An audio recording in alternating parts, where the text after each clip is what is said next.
Good morning students. पिछले class में हम लोग ज्योमेट्रिकल आइसोमेरिज्म पढ़ रहे थे और कोऑर्डिनेशन नंबर 6 में दो केस आपको बताए थे, एक केस रह गया था। अब जो तीसरा केस है वो अब हम लोग डिस्कस करने जा रहे हैं। दिमाग में रखेंगे कि अगर कोई कॉम्प्लेक्स कंपाउंड है जिसका कोऑर्डिनेशन नंबर 6 है, उसमें जो तीसरा केस है, केस थर्ड, वो है MX2L2 टाइप।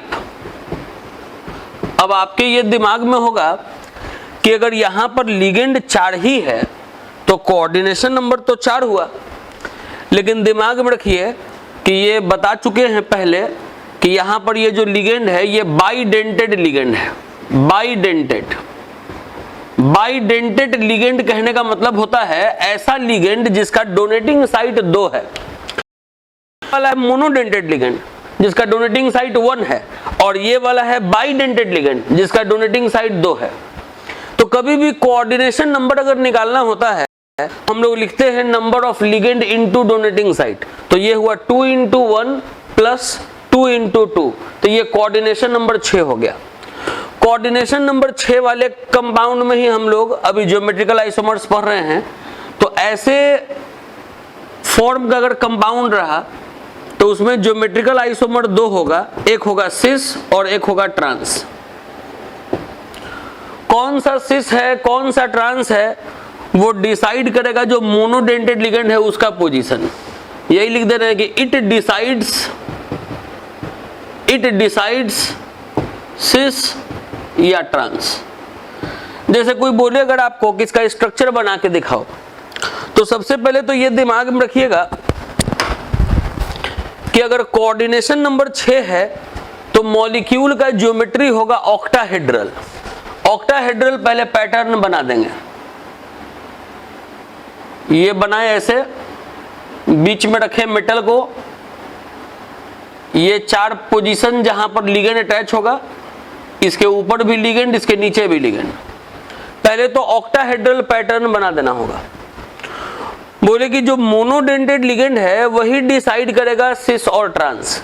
अगर मान लीजिए कि ये एक यहां पर है और एक यहां पर है, तो आप खुद बताइए कि ये सिस पोजीशन है कि ट्रांस पोजीशन है। बोले थे कि अगर ये ऊपर नीचे अगर सेम होता तो उसको ट्रांस बोलते, और अगर ऊपर नीचे सेम नहीं है, एक ऊपर है और एक इन 4 जगहों में कहीं एक जगह है, तो इसको सिस पोजीशन कहेंगे। ये सिस है। अब दिमाग में रहेगा कि अगर ये जो 2x है, एक यहां अटैच कर दिए, एक यहां अटैच कर दिए।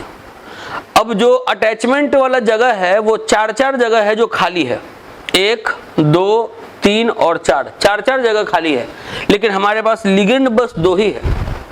अब किसी के दिमाग में हो कि अब ये 2 लिगेंड इन 4 जगहों से कैसे अटैच होगा, तो ये इस तरीके से अटैच होगा क्योंकि ये जो लिगेंड है ये बाइडेंटेड लिगेंड है, मतलब इसमें 2 डोनर एटम है। ये लिगेंड अकेले 2 जगहों पर जुड़ जाएगा इस तरीके से। बाइडेंटेड लिगेंड कहने का मतलब हुआ कि जिसका डोनेटिंग साइट 2 है। तो अगर इसका डोनेटिंग साइट 2 है तो एक साइड से इधर लोन पेयर इलेक्ट्रॉन दे देगा, एक साइड से इधर लोन पेयर इलेक्ट्रॉन देके जुड़ जाएगा। अब ये जो 2 जगह बचा, एक और जो लिगेंड है बाइडेंटेड, वो यहां और यहां जुड़ जाएगा। तो ये हो गया सिस वाले फॉर्म का स्ट्रक्चर। अगर हमको ट्रांस वाले फॉर्म का स्ट्रक्चर बनाना है तो सबसे पहले तो ऐसे ऑक्टाहेड्रल फॉर्मेट बना देंगे, मेटल बना देंगे, ये लिगेंड्स के पोजीशन को ऐसे दिखा देंगे, ऑक्टाहेड्रल पैटर्न। चूंकि हमको ट्रांस बनाना है और सिस और ट्रांस डिसाइड करेगा इसका पोजीशन, एक्स का पोजीशन, तो पहले एक एक्स को यहां, एक एक्स को यहां लिख दिए, तो ये हो गया कि ट्रांस पोजीशन है भाई। अब 4 अटैचमेंट खाली है, लिगेंड 2 है और ये 4 अटैचमेंट खाली है, तो ये एक लिगेंड यहां भी जुड़ जाएगा, यहां भी जुड़ जाएगा क्योंकि बाइडेंटेड है, और ये एक लिगेंड यहां भी जुड़ जाएगा, यहां भी जुड़ जाएगा क्योंकि ये बाइडेंटेड है। तो ये हो गया सिस स्ट्रक्चर, ये हो गया ट्रांस स्ट्रक्चर। तो कोऑर्डिनेशन नंबर 6 में हम लोग 3 केस पढ़े। एक पढ़े MX2L4 टाइप, उसमें बताए थे कि जो लिगेंड गिनती में कम है उसका पोजीशन डिसाइड करेगा कि ज्योमेट्रिकल आइसोमर्सिस वाला है या ट्रांस वाला है। फिर एक पढ़े थे MX3L3 टाइप, दोनों का लिगेंड का नंबर सेम था X3L3, तो उसमें ज्योमेट्रिकल आइसोमर्स था फैक और मड। और उसके बाद अभी पढ़े MX2L2 टाइप, यहां पर L आपका बाइडेंटेड लिगेंड है, तो जो मोनोडेंटेड लिगेंड है उसका पोजीशन डिसाइड करेगा सिस और ट्रांस। ये मोनोडेंटेड लिगेंड सिस पोजीशन पे है तो सिस, और ये मोनोडेंटेड लिगेंड ट्रांस पोजीशन पे है तो ट्रांस। ये हम लोग का ज्योमेट्रिकल आइसोमेरिज्म कंप्लीट हो गया। Geometrical isomerism. अब देखिए,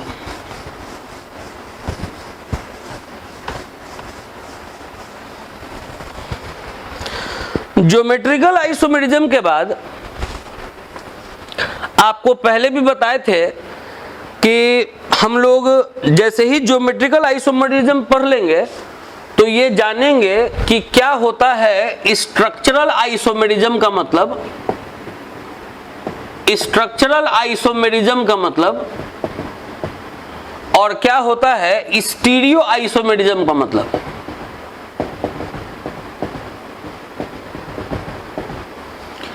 क्या होता है स्ट्रक्चरल आइसोमेरिज्म का मतलब, क्या होता है स्टीरियो आइसोमेरिज्म का मतलब। क्योंकि जो आइसोमेरिज्म इन कॉम्प्लेक्स कंपाउंड था वो 2 प्रकार का था, स्ट्रक्चरल और स्टीरियो। इसमें हम लोग 4 टाइप पढ़े। आयोनाइजेशन उसको डिस्कस किए, कोऑर्डिनेशन उसको डिस्कस किए, लिंकेज उसको डिस्कस किए, हाइड्रेट और सॉल्वेट उसको डिस्कस किए। इसका 2 टाइप है, ज्योमेट्रिकल और ऑप्टिकल। अभी ज्योमेट्रिकल डिस्कस किए, लेकिन बोले थे कि इस वर्ड को और इस वर्ड को क्लियर नहीं किए हैं, और इस वर्ड को क्लियर करेंगे उतना टाइप्स पढ़ाने के बाद, जो भी उतना टाइप्स पढ़ा दिए। तो बात समझिए कि स्ट्रक्चरल आइसोमेरिज्म का मतलब क्या होता है। आप स्ट्रक्चरल आइसोमेरिज्म में कोई भी आइसोमेरिज्म पढ़े, जैसे आप पढ़े आयोनाइजेशन आइसोमेरिज्म, तो उसमें कोई भी कॉम्प्लेक्स कंपाउंड का फॉर्मूला दिया रहता था CO NH3 BrSO4, या दिया रहता था CO NH3 SO4 Br। तो आप केवल फॉर्मूला देख के ही समझ जाते थे कि ये आयोनाइजेशन आइसोमर्स है। कैसे आप समझते थे कि ये जो आयन प्रोड्यूस करेगा डिसोसिएट होने पर, ये वही आयन प्रोड्यूस नहीं करेगा। ये चूंकि दोनों कंपाउंड डिफरेंट आयन प्रोड्यूस कर रहा है, तो ये आयोनाइजेशन आइसोमर्स हुआ। मतलब आपको फॉर्मूला के मदद से ही स्ट्रक्चर में डिफरेंस नजर आ जाता था। केवल आप फॉर्मूला देखते थे, स्ट्रक्चर के डिफरेंस को आप समझ जाते थे कि ये दोनों डिफरेंट आयन प्रोड्यूस करेगा, तो ये हो गया ionisation isomers. Net formula same था। उसके बाद दूसरा पढ़े आप कोऑर्डिनेशन आइसोमेरिज्म, तो उसमें लिखते थे जैसे CONH3 CrCN6, या फिर लिखते थे COCN6, फिर लिखते थे CrNH3। तो इसमें भी आप केवल फॉर्मूला देख के समझ जाते थे कि ये कोऑर्डिनेशन आइसोमेरिज्म है। Both cationic and anionic complex था। लिगेंड के डिस्ट्रीब्यूशन में कंपाउंड का स्ट्रक्चर डिफरेंट हुआ करता था। यहाँ जो लिगेंड कोबाल्ट के साथ है वही लिगेंड क्रोमियम के साथ है। मतलब केवल फॉर्मूला देख रहे हैं, आप स्ट्रक्चर के डिफरेंस को समझ जा रहे हैं। तो ये हुआ स्ट्रक्चरल आइसोमेरिज्म में। उसके बाद अगर मान लीजिए कि थर्ड था CONH3 NO2 Cl2, CONH3 NO2 Cl2। ये डिफरेंट आयन प्रोड्यूस नहीं कर रहा है, ये both cationic and anionic complex भी नहीं है, लेकिन इसमें एम्बिडेंट लिगेंड प्रेजेंट है। यहां पर जो NO2 है वो N से अटैच है, और यहां जो NO2 है वो O से अटैच है। तो ये भी आप फॉर्मूला देख के ही स्ट्रक्चर के डिफरेंस को समझ जा रहे हैं। तो ये भी स्ट्रक्चरल आइसोमेरिज्म में आया, लिंकेज आइसोमेरिज्म। जो चौथा पढ़े थे सॉल्वेट या हाइड्रेट आइसोमेरिज्म, वो इस तरीके से कुछ था कि जैसे COH2O6 Cl3, COH2O5 Cl Cl2H2। तो इसमें क्या था कि ये भी स्ट्रक्चर में डिफरेंस आपको क्लियरली फॉर्मूला देख के ही पता चल जा रहा है कि ये वाटर के डिस्ट्रीब्यूशन में ये जो कंपाउंड है उसका स्ट्रक्चर डिफरेंट है। तो ये जो भी स्ट्रक्चरल आइसोमेरिज्म का टाइप्स था, जैसे आयोनाइजेशन था या कोऑर्डिनेशन आइसोमेरिज्म था या लिंकेज आइसोमेरिज्म था या सॉल्वेट या हाइड्रेट आइसोमेरिज्म था, ये सारे आइसोमेरिज्म में एक बात ये था कि आप केवल फॉर्मूला देखते थे कॉम्प्लेक्स कंपाउंड का तो आप समझ जाते थे कि इसका स्ट्रक्चर डिफरेंट है। लेकिन अगर मान लीजिए कि ऐसा कंपाउंड है, लिख देगा सिस Cr Cl2F2 या लिख देगा ट्रांस Cr Cl2F2। अब अगर इस तरीके से अगर कॉम्प्लेक्स कंपाउंड है, अगर ऐसा आपको अगर कॉम्प्लेक्स कंपाउंड दिया हुआ है तो यहां पे आप देख रहे हैं कि कोई डिफरेंट आयन प्रोड्यूस करने वाला नहीं है। यहां आप देख रहे हैं कि both cationic and anionic complex भी नहीं है, कोई एम्बिडेंट लिगेंड भी नहीं है और कोई वाटर के डिस्ट्रीब्यूशन में भी स्ट्रक्चर डिफरेंट नहीं हो रहा है। मतलब केवल फॉर्मूला अगर दिया हुआ है तो आप फॉर्मूला के मदद से आप स्ट्रक्चर के डिफरेंस को नहीं समझ सकते। इसका आपको स्ट्रक्चर बनाना पड़ेगा कि कोऑर्डिनेशन नंबर अगर 4 है तो मॉलिक्यूल का ज्योमेट्री स्क्वायर प्लेनर हुआ। कोऑर्डिनेशन नंबर अगर 4 है तो मॉलिक्यूल का ज्योमेट्री स्क्वायर प्लेनर। अगर ये सिस है तो ये जो सेम लिगेंड है वो इस तरीके से अटैच है, ये जो सेम लिगेंड है वो इस तरीके से अटैच है, और अगर ये ट्रांस है तो जो सेम लिगेंड है वो इस तरीके से अटैच है यहां। मतलब इसमें जो स्ट्रक्चर डिफरेंट है वो किस रेस्पेक्ट में, तो एटम्स का स्पेस में डिफरेंट तरीके से ओरिएंटेशन केवल हो जाता है। जैसे इसमें क्या था कि डिफरेंट आयन ही प्रोड्यूस हो जा रहा था। इसमें क्या था कि जो लिगेंड है वो डिफरेंट मेटल से जुड़ जा रहा था, यहां अमोनिया कोबाल्ट से तो यहां अमोनिया क्रोमियम से। इसमें क्या है कि N से अटैचमेंट है तो इसमें O से अटैचमेंट है। इसमें वाटर कोऑर्डिनेशन स्फीयर में है तो इसमें आयोनाइजेशन स्फीयर में है। कंप्लीट स्ट्रक्चर में डिफरेंस था, लेकिन यहां कंप्लीट स्ट्रक्चर में डिफरेंस नहीं है। क्रोमियम यहां भी है, क्रोमियम यहां भी है, यहां भी क्लोरीन ही क्रोमियम से जुड़ा हुआ है, फ्लोरीन ही क्रोमियम से जुड़ा हुआ है, यहां भी क्लोरीन ही क्रोमियम से जुड़ा हुआ है, फ्लोरीन ही क्रोमियम से जुड़ा हुआ है। लेकिन है क्या कि क्लोरीन का और फ्लोरीन का स्पेस में अरेंजमेंट डिफरेंट तरीके से है। क्लोरीन का और फ्लोरीन का स्पेस में अरेंजमेंट डिफरेंट तरीके से है। तो अगर एटम्स स्पेस में डिफरेंट तरीके से अरेंज हो, जैसे यहां एटम इस तरीके से स्पेस में अरेंजमेंट किया हुआ है और यहां एटम स्पेस में इस तरीके से जुड़ा हुआ है, तो अगर एटम स्पेस में डिफरेंट तरीके से अरेंज हो तब जो आइसोमेरिज्म होता है उसको स्टीरियो आइसोमेरिज्म कहते हैं। स्ट्रक्चरल आइसोमेरिज्म में डायरेक्ट स्ट्रक्चर में आपको डिफरेंस दिखेगा, जैसे डिफरेंट आयन प्रोड्यूस करना, डिफरेंट लिगेंड का अटैच हो जाना, मतलब डिफरेंट मेटल से लिगेंड का अटैच हो जाना, इसमें पॉइंट ऑफ अटैचमेंट डिफरेंट हो जाना और वाटर का डिस्ट्रीब्यूशन चेंज कर जाना। कंप्लीट स्ट्रक्चर में डिफरेंस था तो वो हुआ स्ट्रक्चरल आइसोमेरिज्म। इसका डेफिनेशन आएगा नहीं एग्जाम में, केवल समझना है कि स्ट्रक्चरल आइसोमेरिज्म के अंदर इन चारों को क्यों रखें, क्योंकि कंप्लीट स्ट्रक्चर में डिफरेंस है। इसमें कंप्लीट स्ट्रक्चर में डिफरेंस नहीं है, मेटल वही है, लिगेंड्स भी वही है, कोई डिफरेंट आयन प्रोड्यूस करने वाला बात नहीं है, कोई both cationic and anionic complex वाला बात नहीं है, कोई एम्बिडेंट लिगेंड वाला बात नहीं है, कोई वाटर के डिस्ट्रीब्यूशन वाला बात नहीं है। यहां केवल दिक्कत क्या दिख रहा है, मतलब अंतर क्या दिख रहा है कि क्लोरीन जिस तरीके से यहां पे अटैच है स्पेस में, क्लोरीन उसी तरीके से यहां अटैच नहीं है स्पेस में। एटम्स का स्पेस में डिफरेंट तरीके से अरेंजमेंट आपको दिख रहा है, तो उसको हम लोग बोल रहे हैं स्टीरियो आइसोमेरिज्म। तो यहां पर ये आपको एक छोटा सा कॉन्सेप्ट केवल अभी हम समझाए हैं कि स्ट्रक्चरल आइसोमेरिज्म में इन चारों को क्यों रखे और स्टीरियो आइसोमेरिज्म में इन सब को क्यों रख रहे हैं। स्टीरियो आइसोमेरिज्म का मतलब है structure differs in arrangement of atoms in space. Structure differ होगा लेकिन किस रेस्पेक्ट में, तो एटम्स के अरेंजमेंट के रेस्पेक्ट में, स्पेस में। लेकिन इसमें कंप्लीट स्ट्रक्चर ही डिफरेंट होगा क्योंकि आयन डिफरेंट हो जा रहा है, डिफरेंट मेटल से लिगेंड जुड़ जा रहा है, पॉइंट ऑफ अटैचमेंट डिफरेंट हो जा रहा है, और वाटर अलग जगह चला जा रहा है, मतलब आयोनाइजेशन स्फीयर में चला जा रहा है। इसमें वो बात नहीं है, इसमें केवल स्पेस में डिफरेंट तरीके से अटैच है। तो इतना पहले आप नोट कर लीजिए, उसके बाद फिर आगे बढ़ते हैं। अब हम लोग पढ़ेंगे ऑप्टिकल आइसोमर्स। कॉपी पर हेडिंग दे दीजिएगा ऑप्टिकल आइसोमर्स। पहले तो एक लाइन का डेफिनेशन लिखेंगे ऑप्टिकल आइसोमर्स का कि optical isomers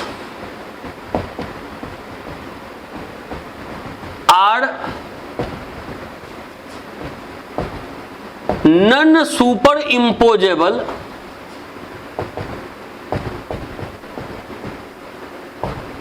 optical isomers are non super imposable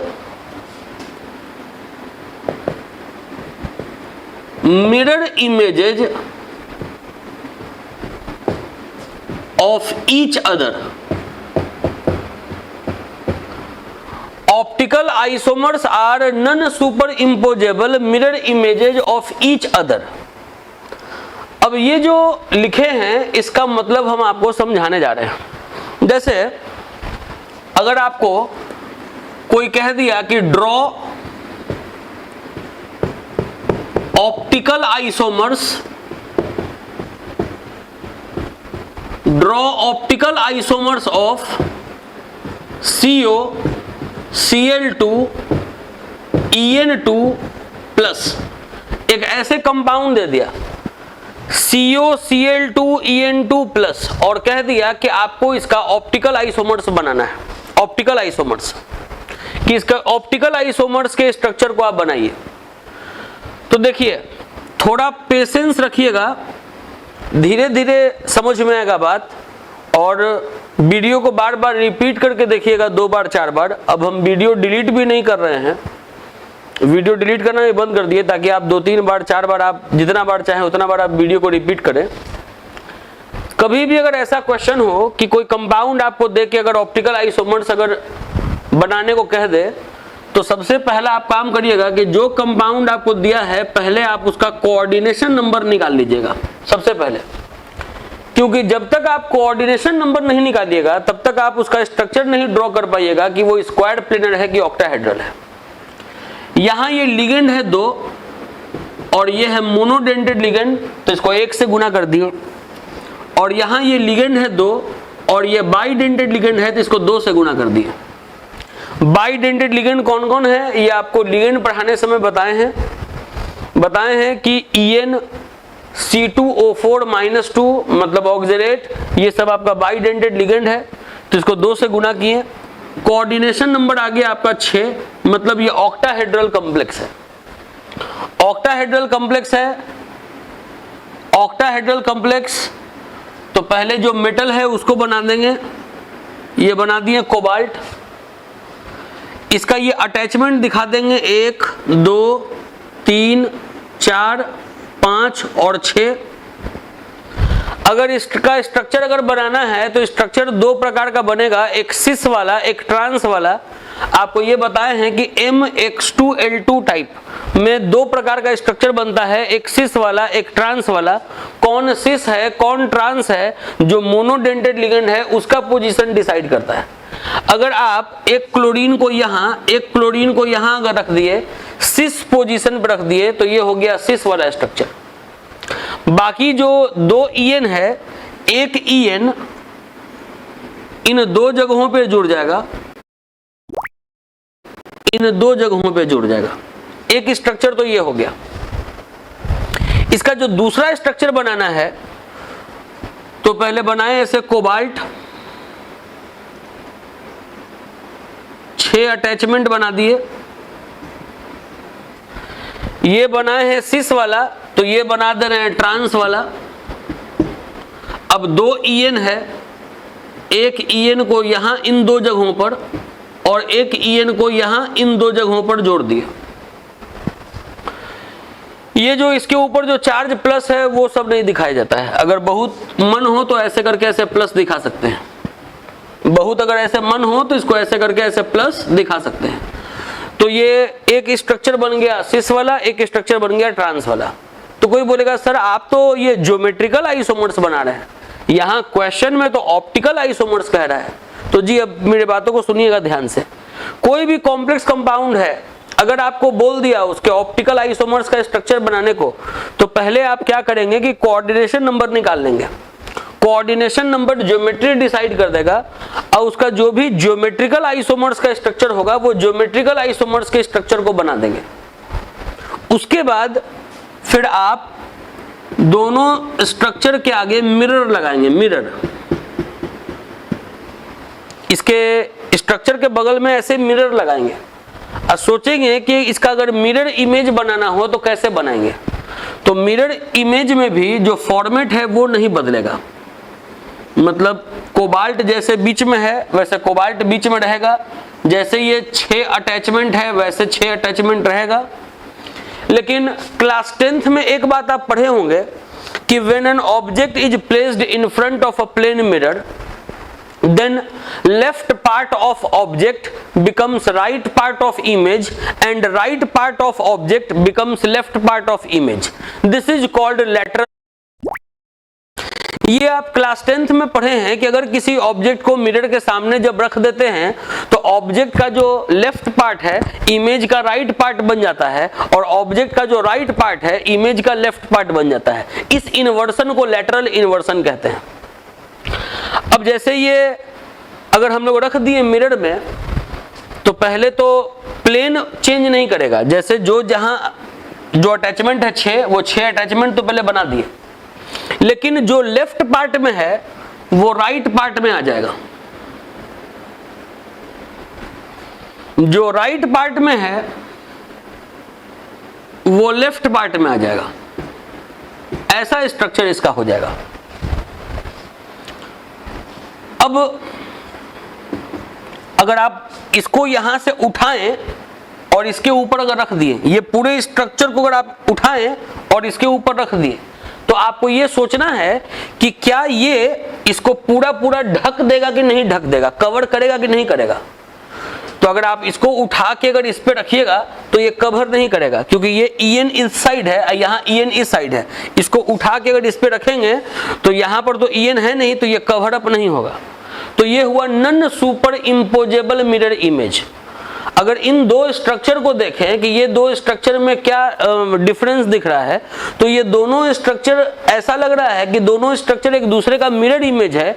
और मिरर इमेज भी कैसा, तो नॉन सुपर इम्पोजेबल, कि इसको अगर उठा के अगर इसके ऊपर रख रहे हैं तो एक दूसरे को ढक नहीं रहा है। तो ऐसे ही दोनों स्ट्रक्चर को कहेंगे कि ये दोनों आपस में ऑप्टिकल आइसोमर्स है। ये दोनों आपस में ऑप्टिकल आइसोमर्स है। दिमाग में रखेंगे कि ऑप्टिकल आइसोमर्स ऐसे ही दो स्ट्रक्चर को कहते हैं, ऐसे ही दो आइसोमर्स को कहते हैं जो लगता है कि एक दूसरे का मिरर इमेज है, अब वो भी नॉन सुपर इम्पोजेबल। इसमें कोई एक डेक्स्ट्रो होगा तो कोई एक लेइबो होगा। दिमाग में रखिएगा कि ऑप्टिकल आइसोमर्स दो प्रकार का होता है, एक होता है डेक्स्ट्रो, एक होता है लेइबो। आप किसी एक को छोटा वाला D लिख दीजिए और किसी एक को छोटा वाला L लिख दीजिए। बड़ा वाला D बड़ा वाला L नहीं लिखिएगा, छोटा वाला D छोटा वाला L लिखिएगा। छोटा वाला D से हो गया डेक्स्ट्रो, छोटा वाला L से हो गया लेइबो। बात फिर से सुनिए, कोऑर्डिनेशन नंबर के मदद से पहले आप उसका ज्योमेट्री बना लीजिएगा। जो भी है सिस ट्रांस वाला है तो सिस ट्रांस वाला बना लीजिएगा। बनाने के बाद मिरर रख के देखिएगा कि क्या non superimposable mirror image आ रहा है कि नहीं। अगर non superimposable mirror image आ रहा है तो हाँ, ये दोनों ऑप्टिकल आइसोमर्स हुआ। अब आप यहां सोचिए कि अगर यहां पे अगर आप आईना रखिएगा, मिरर रखिएगा, तो जैसा इधर है एकदम वैसा ही इधर बनेगा, मिरर इमेज भी सेम बनेगा। इसमें अगर आप इधर मिरर रख दें और मिरर रख के इसका अगर मिरर इमेज बनाए तो मिरर इमेज में भी कोई डिफरेंस नहीं दिखेगा, एकदम सेम मिरर इमेज बनेगा। ऊपर में Cl, नीचे में Cl, इधर का En इधर आ जाएगा, इधर का En इस तरफ चला जाएगा, इस तरीके से कि आप अगर इसको उठा के अगर इस पे रखेंगे तो ये पूरा पूरा इसको ढक देगा। तो ये ऑप्टिकल आइसोमर्स नहीं हुआ, ऑप्टिकल आइसोमर्स ये हुआ। तो अगर एग्जाम में आएगा कि draw optical isomers of this one, तो आपको ये दोनों स्ट्रक्चर बना देना होगा इस तरीके से मिरर बनाते हुए। ये हम लोग ऑप्टिकल आइसोमर्स पढ़ लिए। अब एक छोटा सा डेफिनेशन आपको जानना है।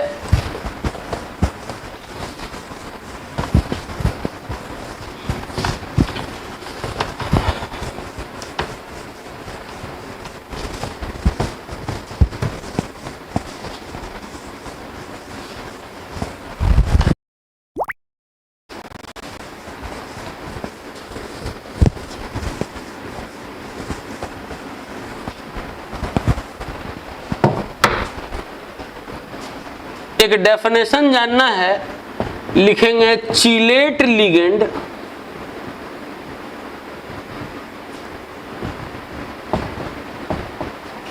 या चिलेट कॉम्प्लेक्स या चिलेशन, कुछ भी पूछ सकता है कि चिलेट लिगेंड क्या है, चिलेट कॉम्प्लेक्स क्या है, चिलेशन क्या है, कुछ भी पूछ सकता है। तो पहले आप ये बात समझिए कि ये होता क्या है। जैसे एक कॉम्प्लेक्स कंपाउंड था CO Cl2 En2 प्लस, आप अभी देखें कि इसका कोऑर्डिनेशन नंबर है 2x1 प्लस 2x2, मतलब कोऑर्डिनेशन नंबर 6 है। कोऑर्डिनेशन नंबर 6 है तो आप इसका जब स्ट्रक्चर बनाए तो इसका स्ट्रक्चर ऑक्टाहेड्रल फॉर्मेट का बना दिए, कोबाल्ट बना दिए, 6 अटैचमेंट बना दिए। 2 क्लोरीन है तो 2 क्लोरीन अटैच कर दिए, 2 EN है तो एक EN ऐसे बना दिए, एक EN ऐसे बना दिए। अब आप इस लिगेंड को देखिए कि ये लिगेंड का 2-2 डोनर एटम है। तो 2-2 डोनर एटम है तो जब ये मेटल से जुड़ा तो एक रिंग लाइक स्ट्रक्चर बन गया। कोई भी बाइडेंटेड लिगेंड या पॉलीडेंटेड लिगेंड जब अपने 2 या 2 से ज्यादा डोनर एटम का यूज करेगा किसी मेटल से जुड़ने के लिए तो एक रिंग के जैसा स्ट्रक्चर बन जाएगा। जैसे ये बाइडेंटेड लिगेंड है, अगर ये अपने 2 डोनर एटम का यूज कर रहा है मेटल से जुड़ने के लिए तो देखिए ये एक ऐसा रिंग के जैसा स्ट्रक्चर बन जा रहा है। ऐसे ही लिगेंड को हम लोग कहते हैं चिलेट लिगेंड, और इस कॉम्प्लेक्स को कहते हैं चिलेट कॉम्प्लेक्स, और इस कॉम्प्लेक्स के फॉर्मेशन के प्रोसेस को कहते हैं चिलेशन। तो कभी भी पूछे चिलेट लिगेंड क्या है या चिलेट कॉम्प्लेक्स क्या है या चिलेशन क्या है तो इसका डेफिनेशन लिखेंगे कि व्हेन अ बाई और polydentate when a bi or polydentate ligand uses its 2 or more donor atoms when a bi or polydentate ligand uses its 2 or more donor atoms to attach with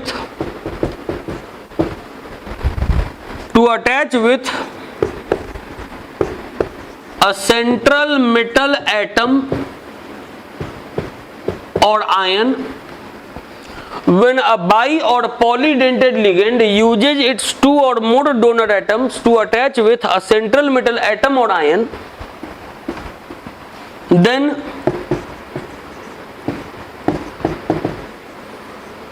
a ring like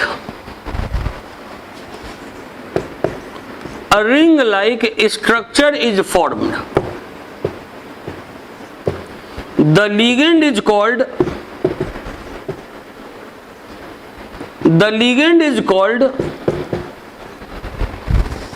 chelate ligand.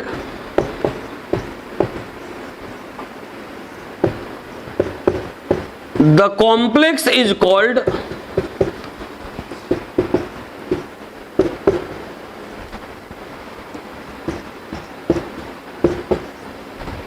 chelate complex and the process of